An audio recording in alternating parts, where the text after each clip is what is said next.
प्रदेश के जेल विभाग से जुड़ा एक वीडियो सोशल मीडिया पे तेजी के साथ वायरल हो रहा है। आरोप इतने गंभीर हैं कि सुनने के बाद आप सहम जाएंगे।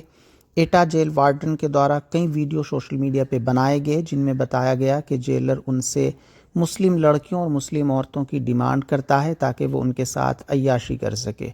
आप अंदाज़ा लगाइए कि जब अधिकारी मुसलमानों से इस तरीके की नफ़रत करते हैं तो फिर कहाँ आप इंसाफ ढूंढने जाएंगे। क्या इस तरीके के लोगों पर योगी का बुलडोज़र चलेगा? क्या इनके घरों को इसी तरीके से ज़मींदोज़ कर दिया जाएगा जिस तरीके से मुसलमान गरीबों के घरों पर योगी का बुलडोज़र लगातार चलता आ रहा है?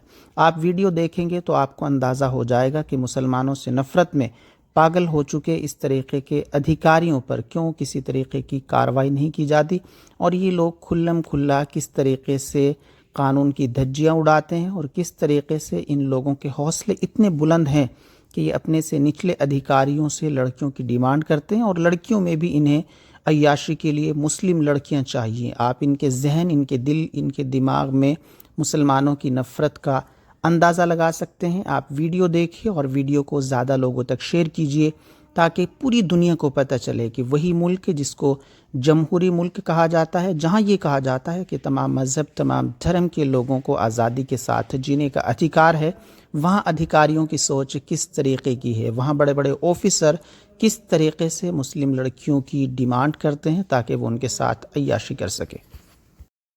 और डिप्टी जनरल जहान सिंह है वो उनको भड़काता रहता है, अरविंद भड़काता था। अब बताइए सर, मैं आप लोगों को बता रहा हूँ, मैं कहाँ से मुल्लानी लेके आऊँ, मुल्ला मोमडन औरत कहाँ से लेके आऊँ, जैसा इन्होंने मुझे गुमराह कर रखा है। हाँ, मैं रहता था किराए पर, लेकिन वो पड़ोसी थे, इज्जतदार आदमी थे। लोगों ने वैसे गुमराह किया, अगर बोलचाल कर लिए तो इन्होंने मुझ पे इस तरह के इल्जाम लगा करके आज दोस्तों बस मैंने सोचा कि आज मैं सुसाइड कर लूंगा। बस दोस्तों मुझे क्षमा करना, मैं अपनी सुसाइड करना चाहता हूँ और आगे कुछ नहीं है। अगर आपको ये लगे तो ये वीडियो वायरल करने के बाद सुसाइड करूंगा इस प्रदीप कश्यप की वजह से, और मुझे क्षमा कर देना दोस्तों, माफी।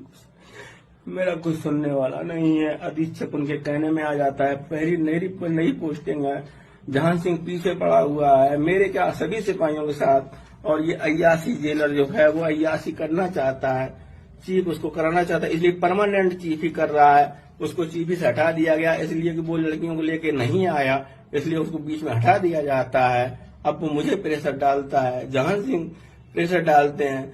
अधीक्षक साहब हमारे जो है नई पोस्टिंग है, वो नहीं समझ पाते हैं कि हम क्या करें। अब बताइए दोस्तों, मैं सुसाइड कर रहा हूँ दोस्तों, हम मानते हैं, मैं आगे कुछ नहीं कर सकता। मैं दुखी हूँ, परेशान हूँ, जी नहीं बढ़ रहा हूँ, इसलिए मैं सुसाइड करूंगा दोस्तों। नहीं, पूरा स्टाफ बताने वाला है। लड़कियों को बुलाते हैं, जैसे कि एक कासगंज की लड़की है, उसका क्या नाम है, आगरा जो नर्स है इस समय पर, तो उसके साथ उत्पीड़न किया कि मैं तुम्हारे साथ शादी करूंगा, सब कुछ करूंगा, और उसको जो है धुतकार दिया, डांट के भगा दिया, जैसे अपने सिपाहियों को भगा देते हैं, मुझे भगा देते हैं, मेरे साथ उत्पीड़न करते हैं, मुझे छुट्टी नहीं देते हैं। मेरी 6-6 महीना, मैं अभी आपको छुट्टी का कार्ड दिखाता हूँ, उसमें मुझे 6-6 महीने तक अरविंद के कहने पर और जहान सिंह डिप्टी जेलर यहाँ पर है, उनके कहने पर कि जब मुल्लानी को रखते हैं, मुल्लानी को बुला सकते हैं, मैं कहाँ से मुल्लानी इनके लिए लेके आऊँ, कहाँ से मोमडन की महिला इनके लिए लेके आऊँ। इन्होंने भड़का रखा है जहान सिंह ने, तो मैं कहाँ से इनके लिए आऊँ। इसलिए मुझे 6-6 महीने जो है, पिछली सत्र में ही जो है 6 महीने छुट्टी नहीं दी, इस महीने जो है करीब 5-6 महीने छुट्टी नहीं दी। मैं कार्ड आपके सामने रखूंगा, अभी मैं उसकी फोटो दिखाऊंगा। और वैसे भी उत्पीड़न, कहीं ड्यूटी पे सही होता हूँ।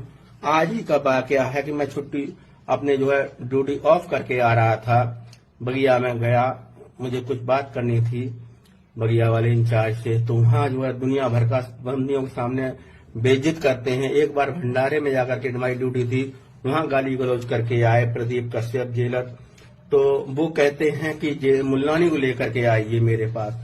अब बताइए मोमडन महिला मैं कहाँ से लेकर के आऊं, वो उनकी यही डिमांड है। और यहाँ पर उन्होंने कासगंज की एक महिला लड़की को गुमराह कर रखा है शादी के लिए। अब वो बार बार कहती कि भाई तुमने शादी का झांसा दिया कि मैंने शादी नहीं की है, अब तुम कह रहे हम नहीं रखेंगे। तो उसने गेट पर और गेट की दीवारों पर बहुत सारी चीजें लिखी, जो लोगों ने